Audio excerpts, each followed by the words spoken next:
Puji Tuhan, Shalom semuanya, selamat pagi. Shalom. Kita bersyukur pada Tuhan bahwa hari ini kita sudah dipertemukan kembali di tempat ini untuk kembali memuji memuliakan nama Tuhan. Mari kita siapkan hati kita, siapkan pikiran kita untuk kita memuji Tuhan.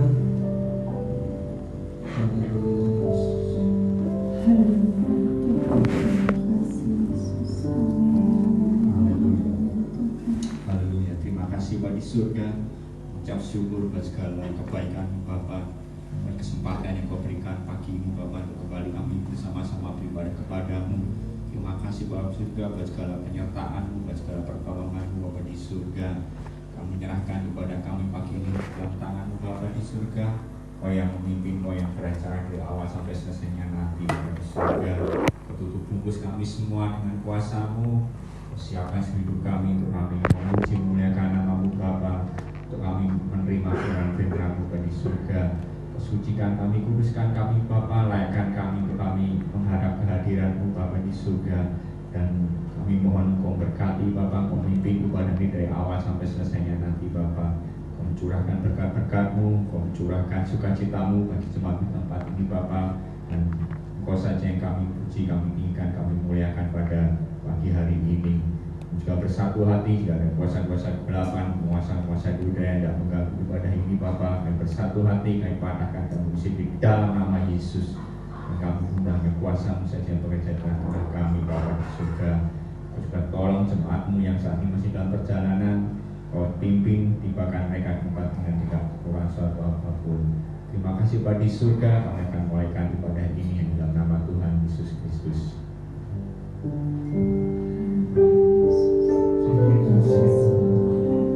Mari kita semua sama-sama bersyukur. Kasih Tuhan yang terus ada di kehidupan kita.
lebih lagi untuk memuji Engkau. Kami mau melompat bagimu Tuhan.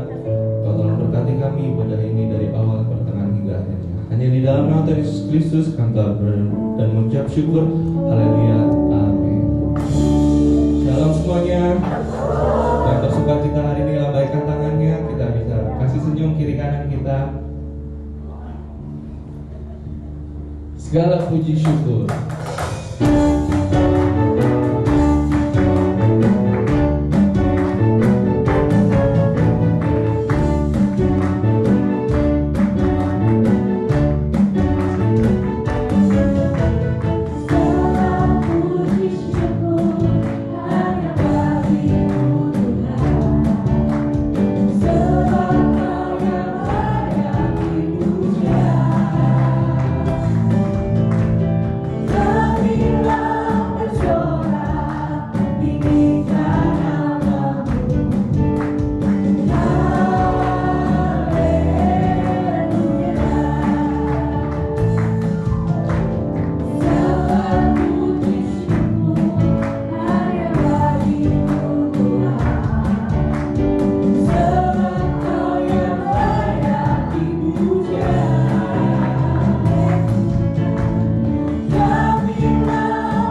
Tercurah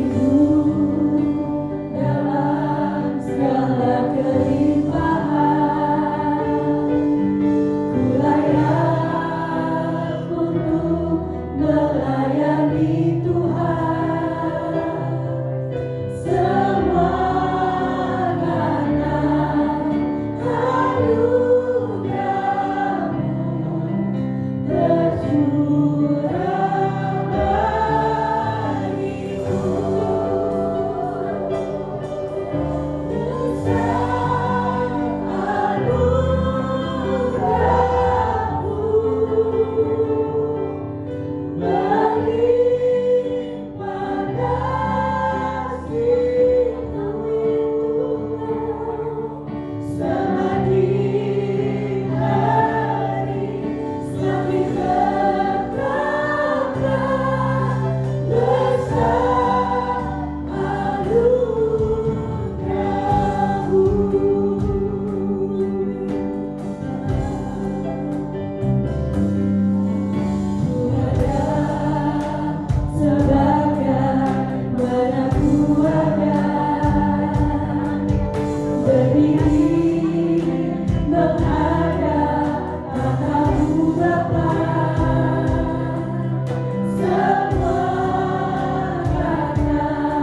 Sebentar kami akan mendengarkan sebagian dari firman-Mu Tuhan.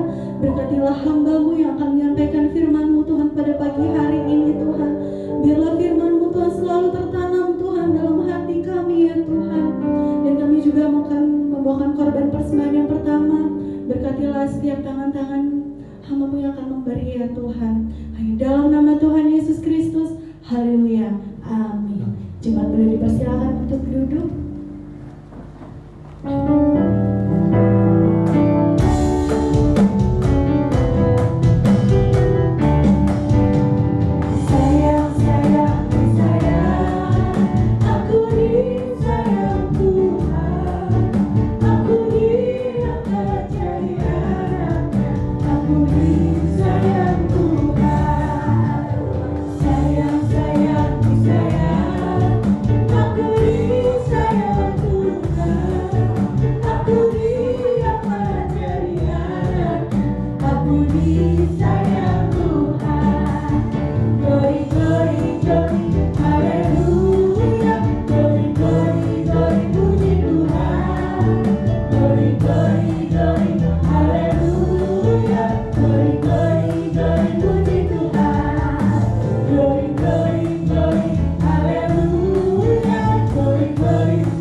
Haleluya. Semua bilang haleluya. Sekali lagi haleluya. Salam sejahtera dalam kasih Tuhan kita Yesus Kristus. Shalom saudara. Apa kabar hari ini? Puji Tuhan. Ya. Rasanya saya sudah lama nggak pernah kesini. Makanya waktu masuk tadi saya kaget. Ini ruangan sudah direnovasi luar biasa. Ya. Tadi saya tanya, mereka bilang udah lama nih Pak. Ini Om selama ini sejak bulan Kapak. Terus saya ingat berarti sudah lama saya nggak pernah kesini. Oke, tapi saya senang sekali ketika berada di depan Bapak Ibu Saudara semua. Walaupun Bapak Gembala dan Ibu Gembala tidak bersama-sama dengan kita, ya ada urusan keluarga di Korea, tapi saya percaya kita semua di dalam keberkatan Tuhan. Katakan amin. Coba lihat kiri kanan saudara, lihat muka-muka yang penuh sukacita. Saya belum mau khotbah kalau saudara belum senyum sekarang. Ya, coba senyum dulu. Ya. Jangan dipaksa senyumnya. Senyumnya keluar dari hati. Yang di bawah coba boleh senyum mukanya. Oke, mari buka Alkitab kita bersama-sama dalam Injil Markus pasalnya yang ke-9.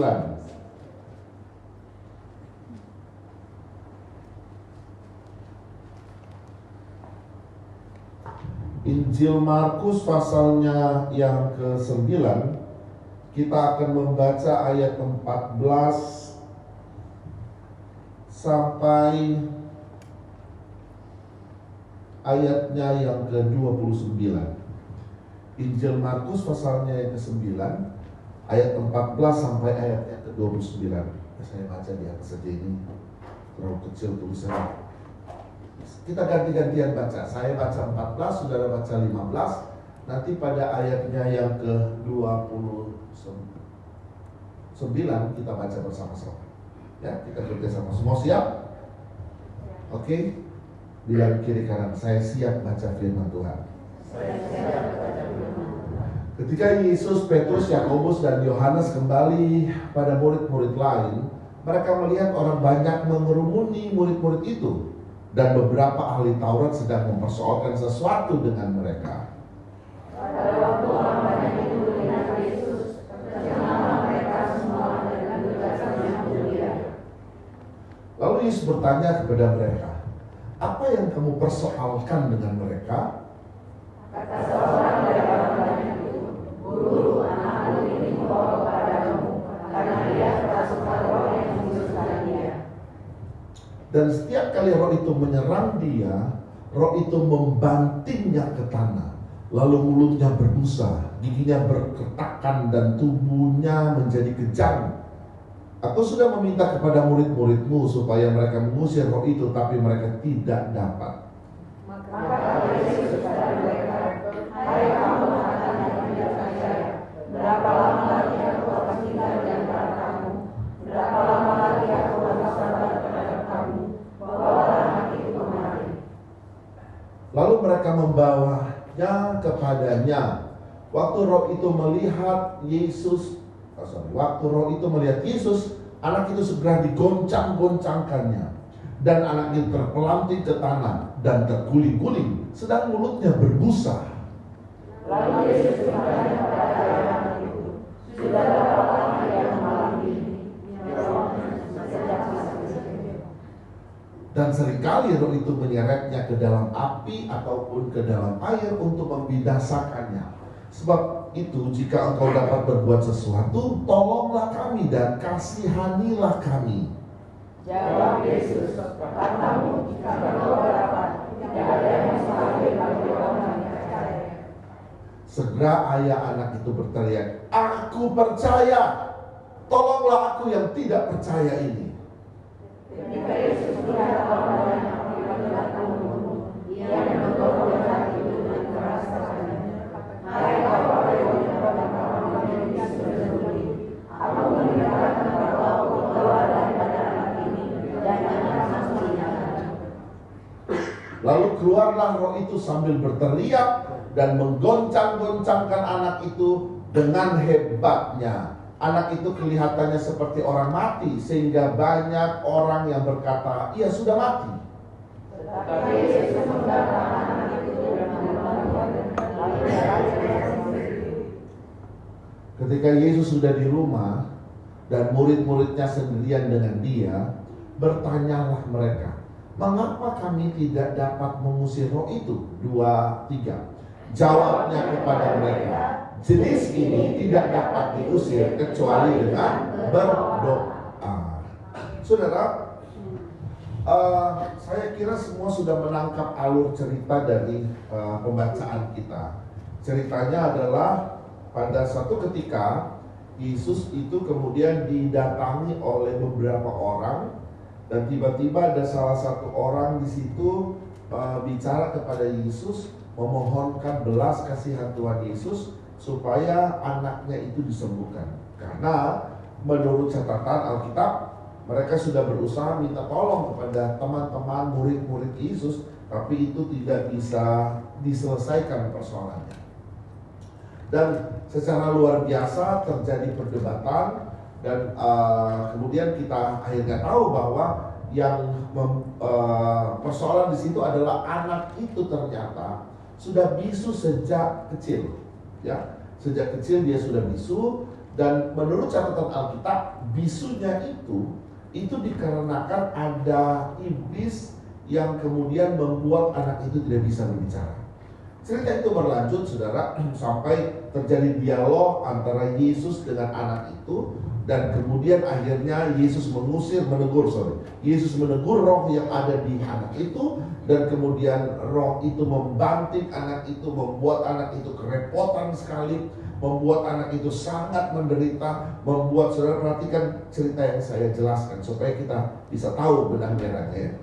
Anak itu kemudian tidak bisa berbuat semaunya, tapi apa yang kemudian dipengaruhi oleh roh itu, anak itu seperti sangat menderita sekali. Akhirnya roh itu terlepas dari anak itu, ya. Singkat cerita, anak itu bisa berbicara setelah roh itu dikeluarkan dari anak itu. Kemudian murid-murid tanya, "Kenapa ini masalahnya kenapa? Kok yang begini kita nggak bisa selesaikan urusan ini? Urusan-urusan yang lain mungkin bisa terselesaikan oleh murid-murid. Ya, ada masalah-masalah yang lain murid-murid bisa selesaikan, tapi yang ini kenapa?" Akhirnya Yesus bilang, yang jenis ini itu tidak bisa diusir dengan cara lain kecuali dengan berdoa. Perhatikan kalimat ini, yang jenis ini, ya, garis bawahi kata yang jenis ini tidak bisa diusir, tidak dapat diusir kecuali dengan berdoa. Nah, hari ini kita mau bahas yang jenis ini. Apa itu? Yang jenis apa itu? Yang kemudian gak mudah diusir. Yang jenis apa yang kemudian sulit sekali terselesaikan. Yang jenis apa yang kalau harus menyelesaikannya betul-betul butuh doa, yang kemudian bisa menyelesaikan persoalan tersebut. Nah, persoalannya ada pada ayatnya yang ke-17. Ayat 17. Ayat semua baca ayat 17 dalam hitungan yang ketiga, 2, 3. Kata seorang dari orang banyak itu, 2, 3. Guru, anakku ini kubawa kepadamu karena ia kerasukan roh yang apa? Membisukan dia. Ternyata persoalan di sini, Bapak Ibu Saudara, yang menurut Yesus yang jenis ini harus diselesaikan dengan berdoa, itu adalah anak ini telah dikuasai oleh roh yang telah membisukan dia sejak kecil. Ya, saudara paham nggak apa yang kemudian menjadi dampak besar bagi anak ini ketika roh itu telah menguasainya sejak kecil sampai dia bisu? Semua kita tahu bahwa mulut kita dianugerahkan oleh Tuhan supaya kita gunakan untuk bisa berkomunikasi. Bilang sama-sama, berkomunikasi. Ya, mulut kita Tuhan kasih untuk bisa berkomunikasi. Dan Bapak Ibu harus tahu bahwa iblis itu ternyata tahu kelemahan manusia, menghancurkan manusia, merusak manusia itu mudah sekali. Dengan cara apa? Dengan cara merusak sistem dia berkomunikasi. Ayo kita mundur jauh ke belakang. Apa yang terjadi di Taman Eden? Satu ketika Hawa lagi jalan. Ini juga ini takut saya. Ini langsung saya tadi waktu masuk langsung disambut dengan kalimat agak lebih gemuk ya. Aduh, itu langsung melunturkan iman saya, ya. Dan itu kemudian betul terbukti. Waktu maju di sini ini bunyi loh, kaget saya. Saya memang suka bergerak kalau lagi khotbah. Tapi ketika saya datang ke sini ini bunyi. Ini nggak tahu ini yang nggak kuat atau saya udah terlalu berat, ya. 115 kilogram. Nah ini sedikit humor di awal supaya saudara bisa tahu, ya. 115 loh saudara. Tapi bukan berarti kalau saudara ajak makan saya nggak mau makan. Saudara harus paham itu ya. Tetap. Ya, gini saudara. Di Taman Eden itu kemudian awal mula di mana sistem komunikasi manusia itu dirusak. Ternyata ada berhubungan erat antara sistem komunikasi itu dengan sistem informasi. Sistem komunikasi itu lewat mulut, ya pada umumnya, walaupun kita tahu bersama orang-orang yang disabilitas yang nggak bisa berbicara, sekarang mereka bisa pakai gerakan untuk bisa berkomunikasi. Tapi pada umumnya itu komunikasi lewat mulut.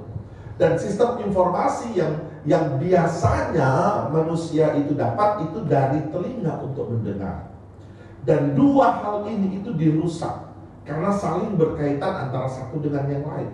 Waktu manusia di Taman Eden, tiba-tiba iblis bilang begini kepada Hawa, yang di sampingnya ada Adam, makan aja buahnya. Kamu itu tidak akan mati kalau kamu makan buah itu. Kamu malah akan jadi sama seperti Allah. Ya.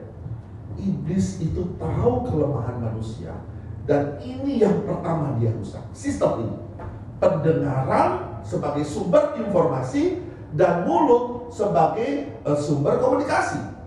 Ya, jadi pada waktu manusia dengar sesuatu yang salah, ini lihat ya, dengar sesuatu yang salah dan iblis diproses oleh pikiran dan hati, itu kemudian keluar tertransfer kepada Adam.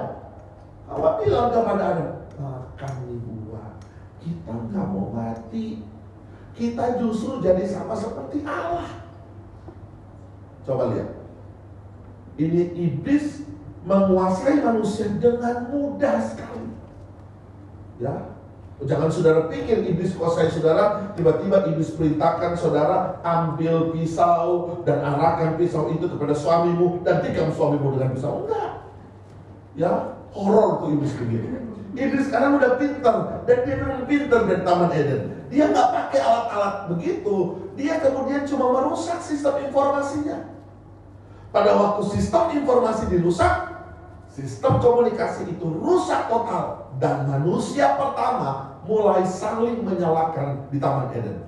Waktu Tuhan tanya, Adam, kenapa engkau bersembunyi? Apakah engkau sudah makan buah yang aku larang? Betul Tuhan, itu Hawa, ini perempuan ini dia yang Tuhan kasih di sisi saya, dia yang suruh saya makan.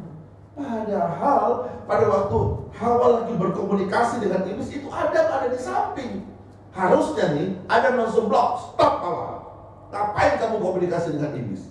Tapi ternyata Adam juga turut andil dalam Hawa memakan buah itu. Coba Adam langsung stop, nggak benar. Kita harus lebih percaya Tuhan dan percaya ini ular ini dia. Untung di Taman Eden itu ada di daerah sana, saudara. Kalau dia ada di daerah Manado, orang Manado nggak tertarik dengan buah. Orang Manado punya buah itu pisang digoreng. Itu buah yang aneh-aneh. Kalau orang banyak bilang itu buah yang baik dan jahat, itu kata jenisnya apel. Orang Manado kurang suka itu apel. Ya, mereka lebih suka pepaya untuk dibuat gohu daripada apel.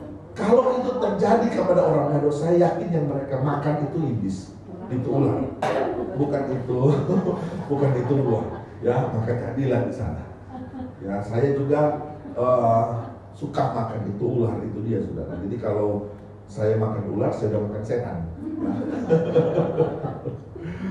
Dan Bapak Ibu sudah tahu, itu kemudian awal mula terjadi gangguan sistem informasi dan komunikasi. Ya, itu terus berlanjut. Tiba-tiba sistem komunikasi dan informasi yang rusak itu menular kepada anak-anak mereka, Kain dan Habel. Dan informasi yang kemudian didengar oleh Habel dan Kain untuk mempersembahkan korban bagi Tuhan, dan kemudian apa yang mereka kerjakan, dan Habel diterima Tuhan, Kain tidak diterima Tuhan, muncul kemudian amarah di hati Kain. Tuhan sudah ingatkan, Kain, jaga hatimu. Iblis itu sudah mengintip, ya. Tapi kemudian Kain tidak memperdulikan informasi yang masuk dari Tuhan, ya. Karena Hawa dan Adam tidak memperhatikan informasi yang masuk dari Tuhan, membiarkan itu dikacaukan oleh iblis. Anak-anak mereka, khususnya Kain, itu mewarisi hal tersebut. Ya, Tuhan udah ingatkan Kain, jangan makan, jangan amarah, jangan bangkit amarah. Kain gak peduli, Kain marah sekali, dan dalam kemarahan itu akhirnya dia bunuh adiknya. Itu terus berlanjut, saudara. Jadi begitu kuatnya sistem informasi dan komunikasi yang harusnya dimiliki oleh manusia, dijaga dengan baik supaya sesuatu yang baik bisa terjadi ke depan. Tapi kemudian manusia membiarkan hal itu dikuasai oleh iblis sampai manusia tersebut rusak, dan kerusakan itu terus berlanjut sampai hari ini. Puji Tuhan, kita punya Yesus. Amin. Haleluya. Kita punya Tuhan yang luar biasa. Kita punya Yesus. Dia sanggup memulihkan kalau ada di antara Bapak Ibu Saudara mengalami hal ini. Ya. Dia sanggup pulihkan. Saudara harus tahu bahwa salah satu pengaruh terbesar di mana terjadi perceraian di antara suami dan istri pada hari-hari ini, alasannya adalah komunikasi udah gak baik. Ya, sudah tidak terjalin komunikasi yang baik. Itu menjadi alasan terbesar di mana manusia bisa berpisah. walaupun dia sudah berjanji di hadapan Tuhan. Nah, komunikasinya udah gak baik. Nah, dalam hal itu kita kembali, sebelum saya menjelaskan lebih lanjut, kita kembali perhatikan apa yang terjadi di cerita tadi, ya. Apa yang terjadi di cerita tadi? Bahwa ternyata anak ini yang telah dirusak oleh iblis sejak masa kecil, dia bisu. Selama Yesus belum datang untuk memulihkannya, iblis terus-menerus menguasai dia.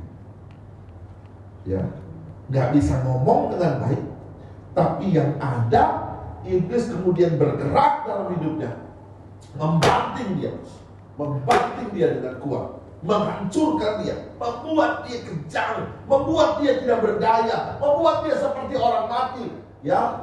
Dan ini semua bisa dilakukan oleh iblis karena iblis sudah menguasai dirinya. Jadi kalau ada di antara Bapak Ibu Saudara yang sampai hari ini rusak sistem informasi dan komunikasi saudara, saudara harus sadar di balik semuanya itu ada iblis yang telah menguasai. Kita butuh Tuhan untuk memulihkan semuanya. Katakan amin. Cuma Tuhan yang bisa buat. Dan bagaimana ini bisa kita selesaikan? Alkitab bilang jenis ini hanya bisa diselesaikan dengan apa?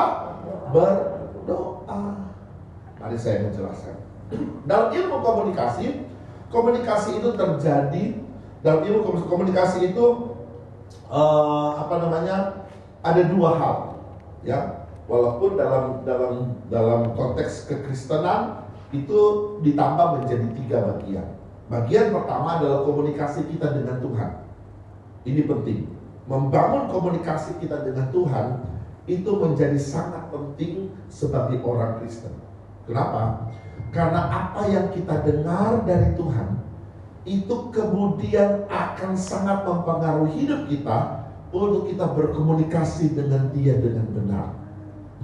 Kalau setiap hari saudara mendengar firman, setiap hari saudara membiasakan diri saudara untuk bersekutu dengan Tuhan, memberikan asupan-asupan yang benar dalam telinga saudara, dalam pendengaran saudara, yang catatan Alkitab mengatakan bahwa itu akan menumbuhkan iman kita, maka yang masuk yang baik membuat yang keluar itu baik.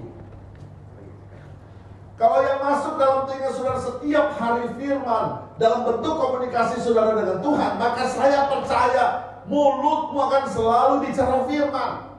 Hubunganmu dengan Tuhan akan terjaga. Setiap hari ada penyembahan yang naik pada Tuhan. Setiap hari hubungan saudara dengan Tuhan terjaga. Saudara bisa bicara dengan Tuhan. Saudara bukan hanya bisa ngomong, saudara bisa dengar apa yang Tuhan katakan dalam hati saudara. Semua tindakan yang kita ambil, semua keputusan yang kita ambil bukan mau kita, tapi ada campur tangan Tuhan di dalamnya. Kenapa? Karena komunikasi kita dengan Tuhan terjalin dengan baik. Berapa banyak kali kita mengambil keputusan yang salah dalam hidup ini karena tidak membangun lebih dulu komunikasi dengan Tuhan, ya. Apalagi keputusan itu jangan pernah diambil ketika kita emosi, lagi marah awal memutuskan sesuatu, cenderung salah keputusannya, ya. Ketika saudara berbisnis, berapa kali saudara salah mengambil keputusan bisnis, ya. Hanya karena Bapak Ibu Saudara mengambil keputusannya tanpa melibatkan Tuhan. Nanti datang pada Tuhan ketika udah kolaps. Pak Pendeta, kenapa? Aduh, tolong doakan saya rugi Pak Pendeta. Rugi apa? Rugi ini saya ada investasi di sini, rugi gede. Oh, emang ibu kalau investasi ini saya investasi ini terus rugi. Waktu baru mau mulai nggak datang kepada pendeta untuk minta didoain, nanti rugi baru kabarin pendeta. Waktu untung nggak pernah kabarin pendeta. Mudah-mudahan di sini nggak ada ya. Biasanya waktu untung, waduh senang sendiri. Di saat drop rugi, ya datang ke pendeta, Pak Yanca. Udah tak tolong doain saya. Kenapa? Ini bangkrut nih Pak. Ini begini. Ya. Waktu dulu untung, waktu dulu senang. Ya Pak Pendeta nggak pernah tahu waktu dia untung. Tapi pada waktu rugi datang ke pendeta. Ya, mari kita coba membangun komunikasi yang benar dengan Tuhan. Suami istri, anak orang tua, mari bersama-sama bangun komunikasi dengan Tuhan. Biasakan saudara membangun hubungan dengan Tuhan. Saya datang dengan istri saya. Ya, biasanya saya datang sendiri. Nah, kami ibadah sore hari ini, ya saya ajak istri saya dan anak-anak saya. Setiap malam kami membangun komunikasi dengan Tuhan. Ada mezbah yang kami bangun, ya, untuk berkomunikasi dengan Tuhan, meminimalisir keputusan-keputusan yang salah yang bisa kami ambil di kemudian hari. Ya. Kenapa? Karena kita membangun komunikasi dengan Tuhan. Yang kedua, ada komunikasi yang namanya dalam ilmu komunikasi. Mungkin Bapak Ibu Saudara yang kuliah di komunikasi, saudara mungkin lebih tahu. Ada yang namanya komunikasi interpersonal. Komunikasi interpersonal itu adalah sebuah komunikasi yang dibangun antar individu yang satu dengan individu yang lain, atau satu kelompok A dan kelompok B. Ya, itu komunikasi interpersonal. Nah, keberhasilan sebuah komunikasi bukan hanya pesan tersampaikan, tapi masing-masing kedua belah pihak itu kemudian menyepakati pesan tersebut dan melakukan pesan tersebut. Itu keberhasilan sebuah komunikasi. Dalam komunikasi interpersonal, saya kasih contoh begini. Kalau saya berkomunikasi dengan istri saya, minta sesuatu kepada dia, ya, saya minta sesuatu untuk dibuatkan. Contoh nih, istri saya ini suka masak, saudara.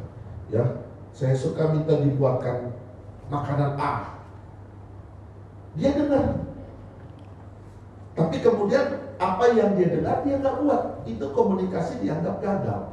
Kenapa? Karena salah satu pihak tidak kemudian menjalankan komunikasi tersebut dengan baik. Karena keberhasilan komunikasi itu adalah ketika informasi itu diterima, dan informasi yang kalau merujuk kepada harus melakukan sesuatu, dia harus melakukan sesuatu. Itu baru kemudian dianggap sebuah informasi yang berhasil.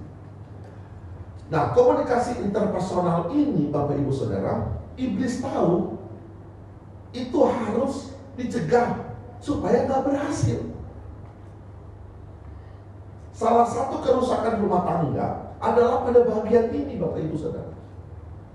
Ya, iblis merusak seperti ada gap antara suami dan istri, sampai informasi dari suami atau informasi dari istri kepada suami itu dirusak oleh iblis, supaya kita nggak terbuat, kita nggak kerjakan. Ya, biasanya kan begitu. Ya, kita fair lah sebagai kepala keluarga, sebagai ibu rumah tangga. Ada waktu di mana informasi yang kita terima kita langsung buat, dan kemudian menimbulkan emosi kepada salah satu pihak. Walau satu pihak sudah emosi, waduh rusak. Ya, bisa marah, bisa ini, bisa berantem, bisa merembet kemana-mana. Ya, akhirnya usaha A, B, dan C itu mulai tidak terlaksana dengan baik.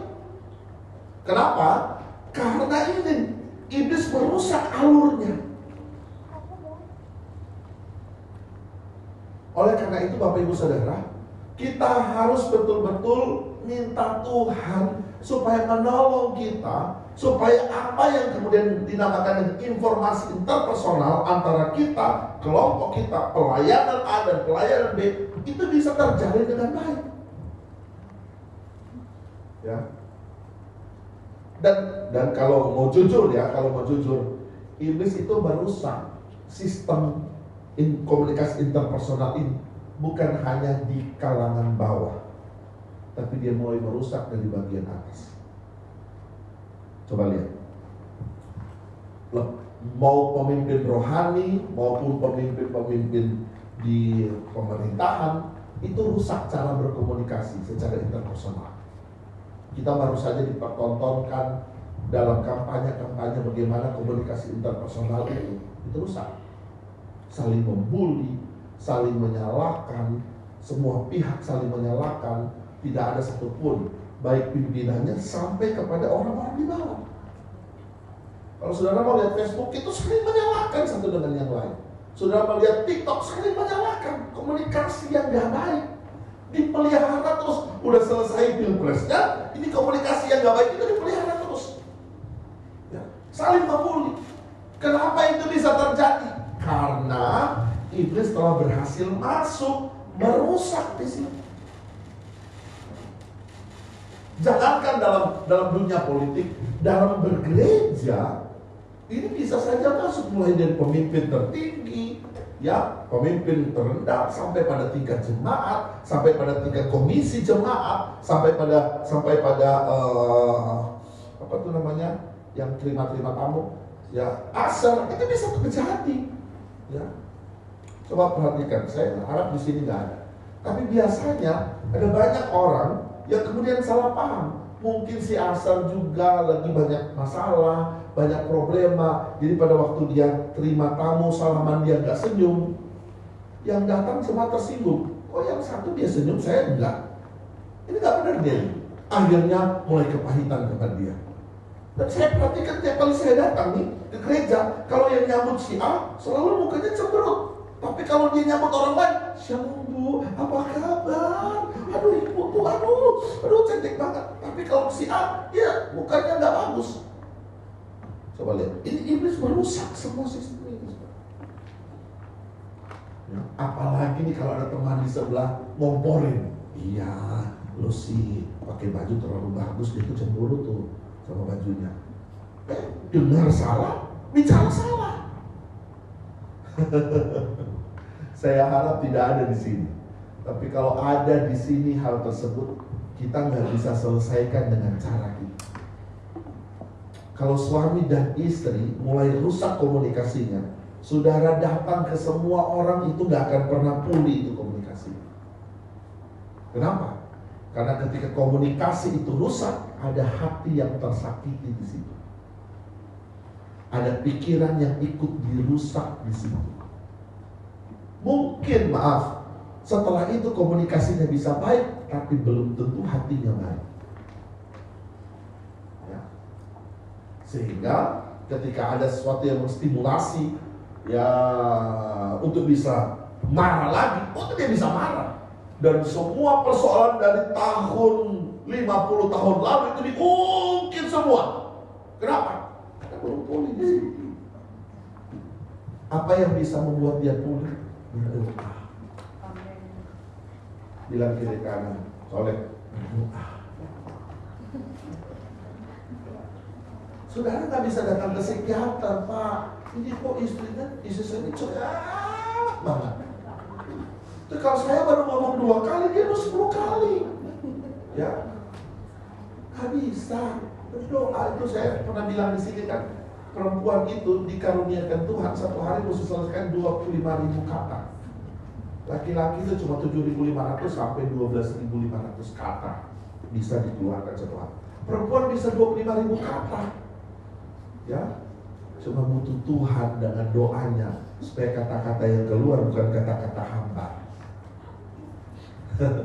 Ini yang senyum, ini pelaku atau korban? Saya kurang tahu ini pelaku atau korban.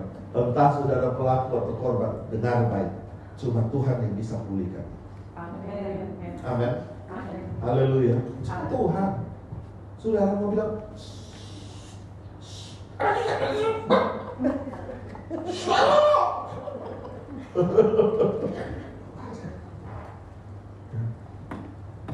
istri saya nih, dia tahu dia kalau bicara mau habisin 25.000. Jadi mungkin kalau uang di 12.500, dia udah masuk kamar berdoa. Kalau dia mau selesaikan ya 12.000 yang sisanya tuh 12.500, dia dihabisin di kaki Tuhan menyembah. Waktu keluar udah mulai normal tuh bahasa itu. Ya, kalau udah mulai tinggi, udah sampai bicara. Kadang-kadang kalau enggak, ya.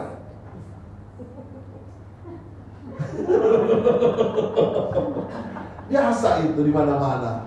Ya, kalau ada ibu-ibu yang nggak mau ngaku, itu karena informasinya udah disalahkan oleh iblis. Ya, biasa, itu no problem. Tapi yang harus kita buat, yang harus kita lakukan adalah bagaimana kita mengendalikan. Dan cuma doa yang bisa mengendalikan semua. Amin. Jangan heran kalau suami-suami nggak mau berdoa, terus istrinya cerewet. Ya, suami-suami tertekan. Muka suami yang banyak tertekan yang saya lihat di bawah. Harus senyum dong. Kayak tertekan sekali di situ. Saya lagi lihat suami-suami yang lagi tertekan. Doalah, saudara, doa. Karena komunikasi interpersonal ini penting. Ini yang kemudian akan membawa kita dalam sebuah kerukunan. Ya. Ada berapa banyak saudara nggak bisa komunikasi baik dengan ibu mertua? Ada kan? Ya aduh, mertua baru datang udah nanya, "Ma, mau pulang kapan?" Baru datang udah nanya, "Mau pulang kapan?" Kenapa? Karena dia ingat, waduh ini hari-hari depan nih, ini penuh dengan tangisan dan air mata.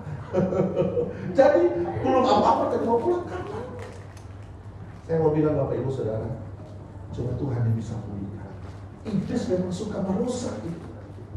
Amin. Saya bawa saudara, mari kita lihat. Alkitab mengkhususkan bicara itu satu pasal bicara hal itu. Ya, coba buka dalam Yakobus pasalnya yang ketiga. Kitab Yakobus pasalnya yang ketiga.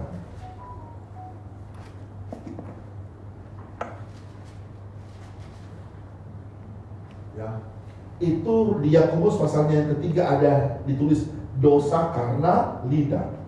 Saudara-saudaraku, ya, janganlah banyak orang di antara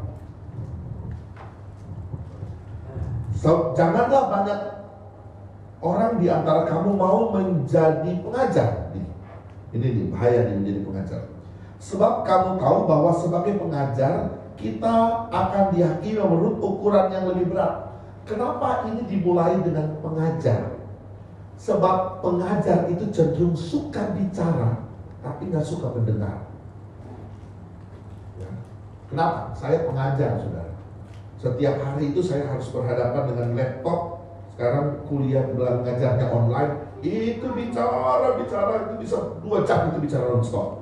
Dan pengajar itu suka bicara. Dan hati-hati, kalau tidak bisa dikontrol, karena mengajar itu paling banyak menggunakan lidah, maka hal-hal di bawah itu akan terjadi. Sebab kita semua tersandung dalam banyak hal. Siapa tidak tersandung dalam perkataannya, ia orang yang sempurna tuh, yang dapat juga mengendalikan seluruh tubuhnya. Jadi orang yang tidak tersandung dalam perkataannya, dia orang sempurna. Itu artinya dia bisa mengendalikan seluruh tubuhnya. Kemudian ditulis, kita mengenakan kekang pada mulut kuda, sehingga ia menuruti kehendak kita, dan kita dapat mengendalikan seluruh tubuhnya. Lihat saja kapal-kapal, walaupun amat besar yang digerakkan oleh angin keras, ia dapat dikendalikan oleh kemudi yang amat kecil menurut kehendak jurumudi.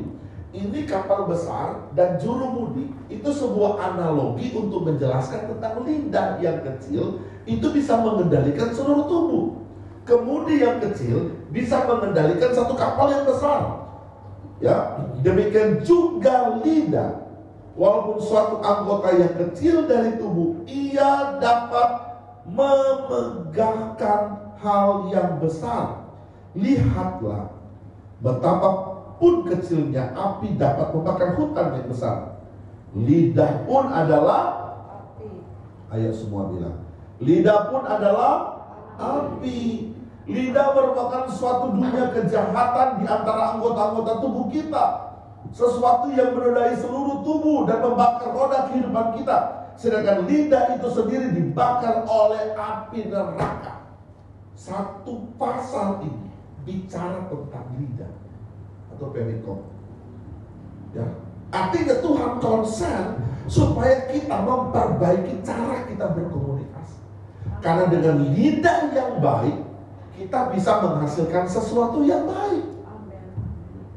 Ya, aduh, banyak orang bilang begini, Pak.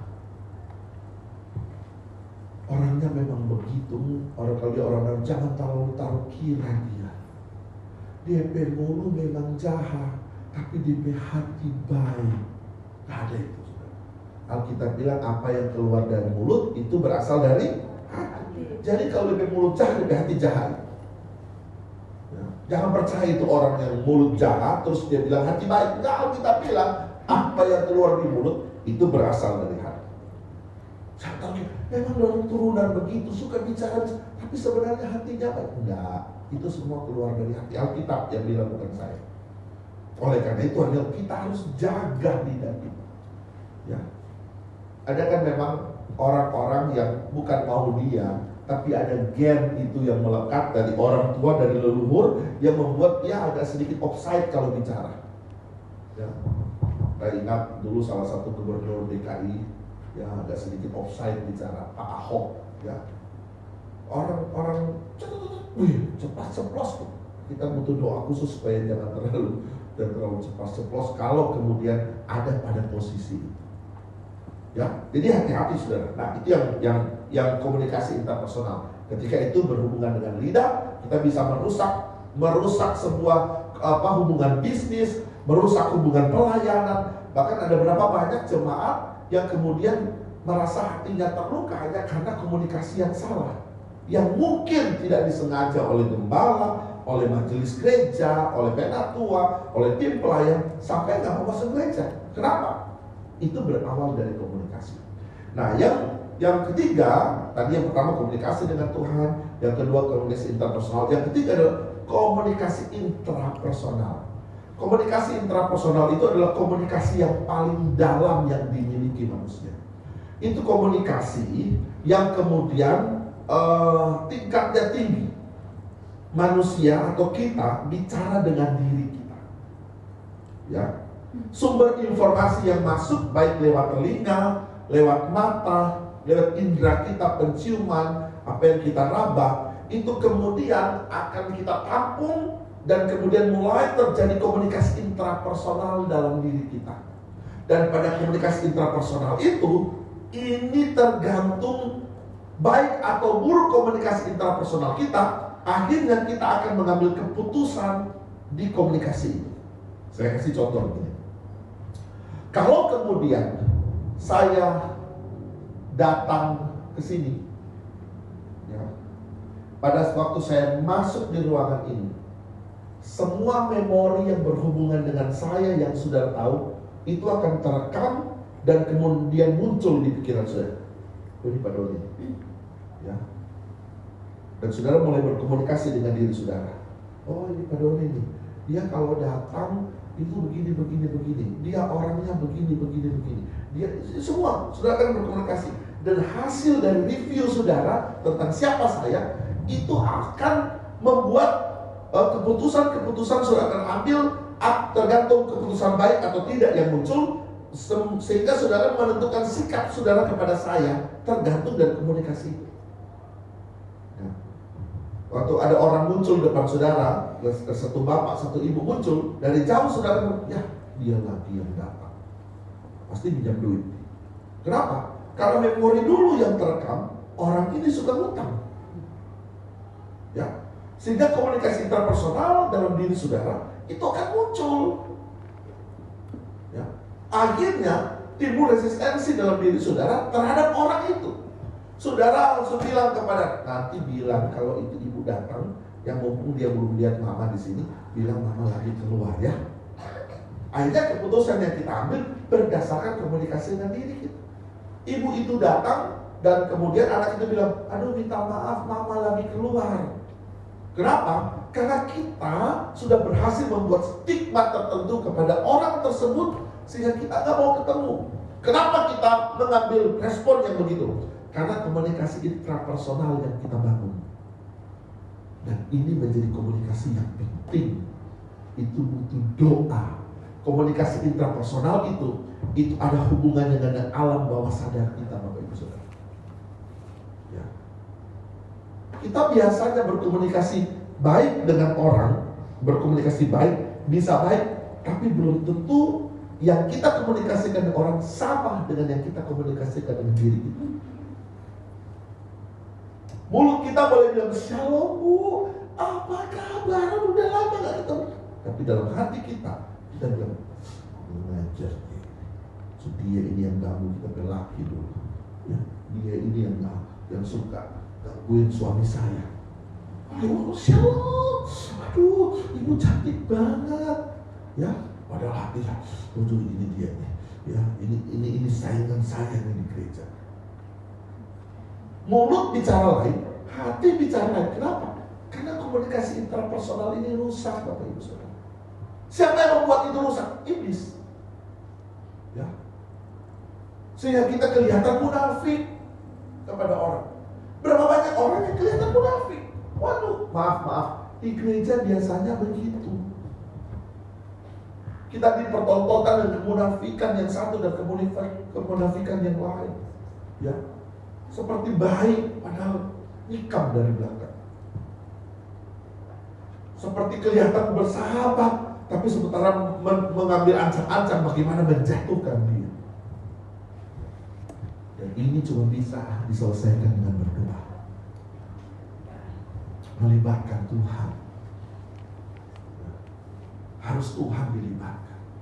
Dengar, bukan soal benar atau salah yang masuk dalam diri saudara, tapi komunikasi kita harus kita perbaiki, sehingga apapun di sekitar saudara, respon yang saudara keluarkan tetap benar. Contohnya, orang yang dulu nyakitin saudara datang kepada saudara, ya, semua sistem ini udah bilang itu orang gak betul, tolak aja dia, ini gak benar orang ini, gak usah hadapi dia.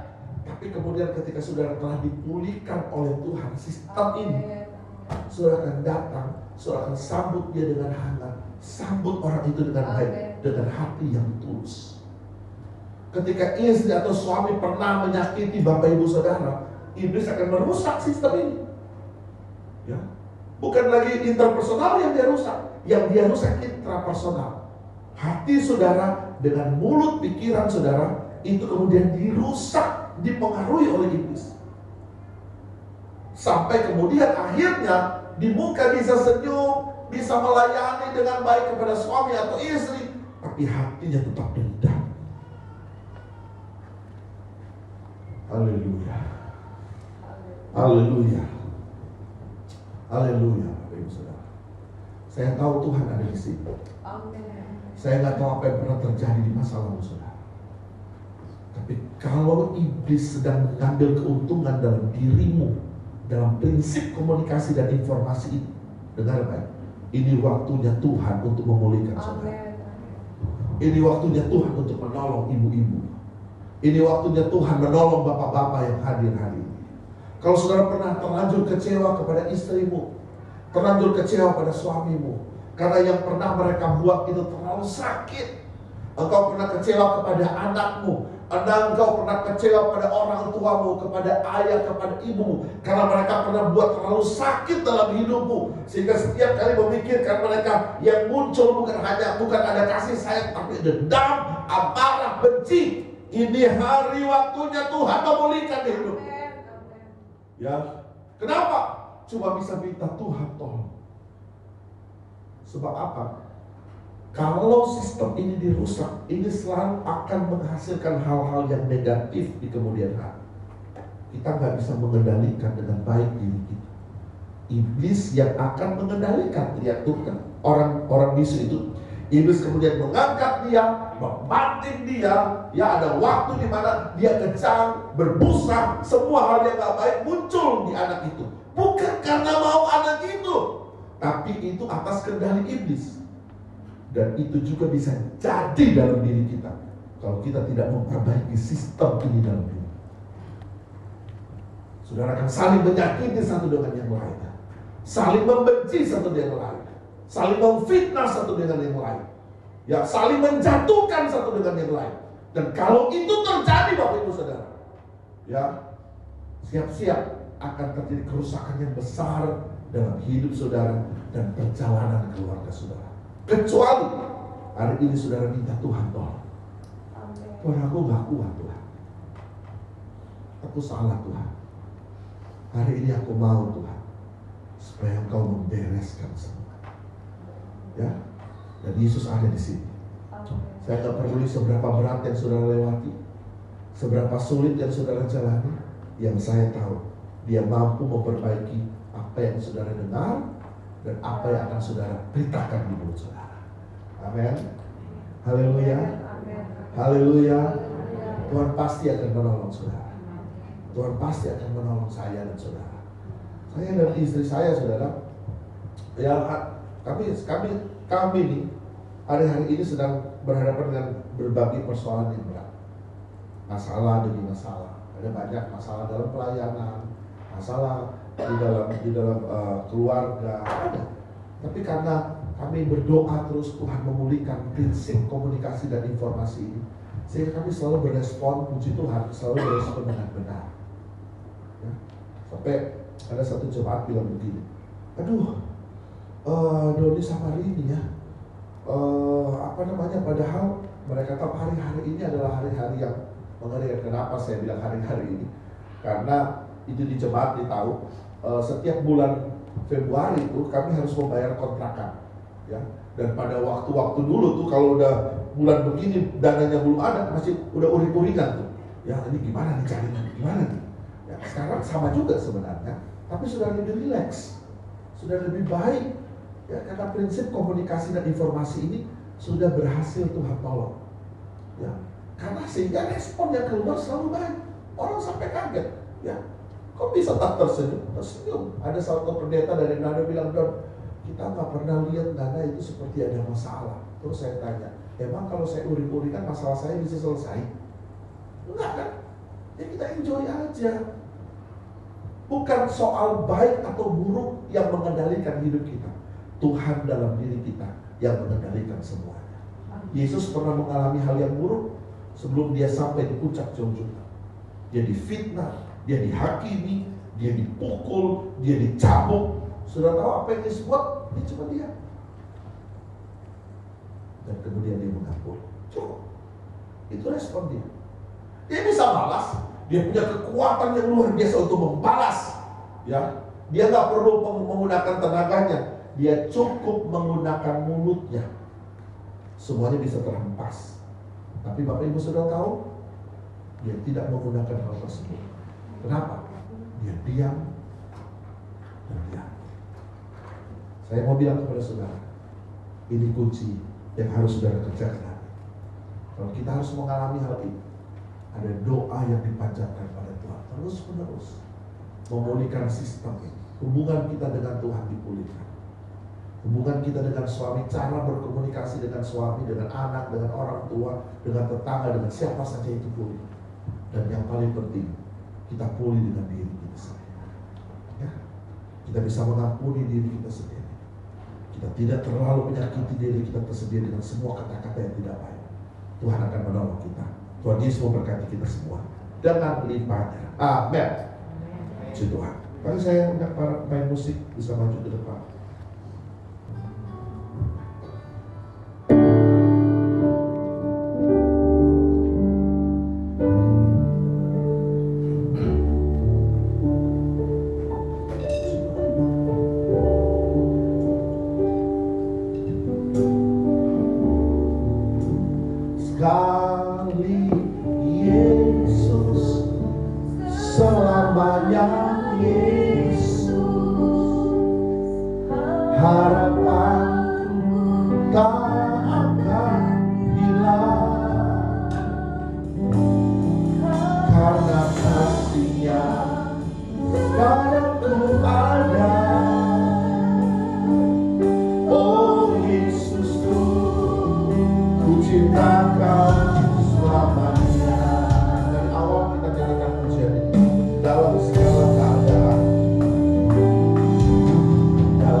Waktu ku kuat maupun lemah, Tetap Yesus yang mempesona hati. Tetap Yesus yang mempesona hatiku. Dia beri hidup dan kesempatan baru. Dia beri hidup dan kesempatan baru.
Cuma Yesus yang bisa memperbaiki sistem yang rusak. Saya nggak tahu berapa banyak kali saudara disakiti sehingga saudara cenderung menyakiti. Berapa banyak kali saudara menerima informasi yang salah sehingga saudara mengeluarkan informasi yang salah. Saya nggak tahu berapa banyak kali kita rusak hubungan kita dengan Tuhan. Tapi yang saya tahu hari ini, Dia ada di sini untuk menolong kita. Dia ada di sini untuk menyembuhkan setiap luka kita. Dia ada di sini untuk memulihkan setiap pribadi kita. Dan sekali Yesus, tetap Yesus. Cuma doa yang bisa menyelesaikan semuanya. Saya nggak tahu persoalanmu apa, tapi yang saya tahu Tuhan mampu menyelesaikan setiap persoalan itu. Mari saudara angkat tangan kanan saudara dan katakan pada Tuhan, sekali Yesus tetap Yesus. Sekali Yesus tetap Yesus. Sekali Yesus, selamanya Yesus. Puji Tuhan, harapanku tak akan hilang karena kasih-Nya sekarang ku ada.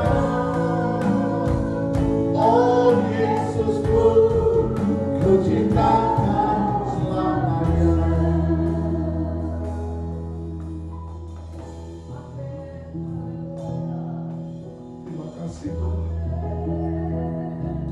Terima kasih karena Engkau memulihkan kami. Terima kasih karena Engkau memperbaiki semuanya, Tuhan. Terima kasih karena iblis tidak bisa mengganggu kami hari ini lagi. Kami milik Tuhan. Tuhan telah menyelesaikan semuanya untuk kami. Dan setiap perkataan, setiap perbuatan, setiap tingkah laku kami, apa yang kami pikirkan, apa yang kami perkatakan, dikuasai oleh Tuhan dalam nama Yesus. Mengampuni setiap umat Tuhan. Mengampuni setiap pribadi umat Tuhan yang mungkin salah pada waktu yang lalu. Ada kasih karunia Tuhan yang besar yang mengampuni. Menolong setiap umat Tuhan yang mungkin pada beberapa waktu yang lalu terlanjur salah terima informasi, terlalu rusak cara berkomunikasi. Di dalam nama Yesus Tuhan memperbaiki semua. Ada pertolongan yang ajaib terjadi. Tuhan sembuhkan semua. Kami mau Tuhan di gereja ini ada sebuah atmosfer yang baru. Karena sistem komunikasi dan informasi Tuhan perbaiki hari ini. Sehingga kami merasakan atmosfer Tuhan di sini. Kami merasakan Tuhan ada di sini, baik yang ada di lantai sini maupun yang ada di lantai bawah. Di dalam nama Yesus telah diperbaiki oleh Tuhan sendiri. Terima kasih Tuhan. Ini doa syukur kami pada hari ini. Kami yakin Tuhan memberkati kami semua hari ini. Dalam nama Tuhan Yesus Kristus. Haleluya. Amin.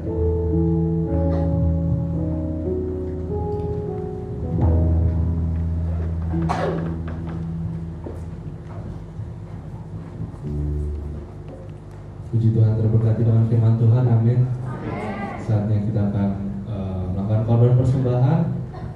Petugas persembahan secara menunjukkan akan dipimpin oleh Bapak. Tuhan, terima kasih atas firman yang telah Kau berikan kepada setiap kami ya Tuhan. Berkati agar firman ini dapat menemukan setiap hati kami, bertumbuh dan berbuah di dalam kehidupan kami. Berkati juga ya Tuhan, hamba-Mu ya Tuhan, yang telah memberikan ya Tuhan sebagian dari isi hati-Mu. Tuntun sertai beliau ya Tuhan, kemanapun beliau berada ya Tuhan. Dan kiranya ya Tuhan, Kau dapat pakai beliau lebih lagi ya Tuhan. Sebentar kami ingin memberikan persembahan. Kau berkati setiap tangan-tangan yang memberi, dan kiranya persembahan ini layak di hadapan-Mu dan menjadi berkat bagi gereja-Mu di tempat ini. Terima kasih Tuhan Yesus, hanya dalam nama-Mu, haleluya, amin.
Sebelumnya kami ingin berterima kasih untuk Pendeta Doni Sairang beserta keluarga yang sudah datang dan melayani. Kita berdoa supaya terus Tuhan memberkati Om dan juga sekeluarga dalam pelayanannya, dalam aktivitas sehari-hari. Lalu kami juga mau berterima kasih untuk petugas pelayan yang sudah bertugas pada pagi hari ini, mulai dari WL, singer, pemain musik, petugas persembahan, multimedia dan juga Asia. Dan juga kami berterima kasih buat jemaat semua yang sudah datang dan bisa melayani Tuhan bersama-sama di pagi hari ini. Untuk pengumumannya, nanti akan ada ibadah anak-anak di gereja jam 10. Dan untuk persembahan persepuluhan dapat ditransfer ke rekening BCA 7400516574 atas nama Yaja Manorek. Bagi yang sudah mentransfer dapat menghubungi Bapak atau Ibu Gembala untuk didoakan. Bagi yang ingin menjadi jemaat tetap di GPD Kota Wisata dapat menghubungi Ibu Gembala atau Sekretariat Gereja Bapak Ramli atau Bapak Ju. Dan untuk doa puasa 3 hari mingguan GPD Kota Wisata ada puasa Esther, Daud, Adam, dan juga Daniel. Ibadah komsel di hari Rabu jam 7.30. Ibadah gabungan Pelbrip dan WSP di gereja setiap hari Jumat jam 7 malam. Dan juga di hari Sabtunya ada doa pagi di gereja jam 7 sampai 8 pagi. Dan untuk ibadah IMB atau remaja di gereja setiap hari Sabtu jam 6.15. Dan kita akan kembali bertemu lagi di minggu depan. Ada ibadah pertama jam 8 di gereja, jam 10 ibadah anak di gereja, dan juga jam 5 ibadah di gereja. Setelah ini juga ada kegiatan donor darah bagi jemaat yang ingin donorkan darahnya, bisa langsung datang dan mendaftar di bawah nanti setelah ibadah. Ada tambahan Tante untuk donor darah? Oke. Cukup, kita akan akhiri ibadah kita dengan kasih Kristus. Om boleh pimpin dalam doa.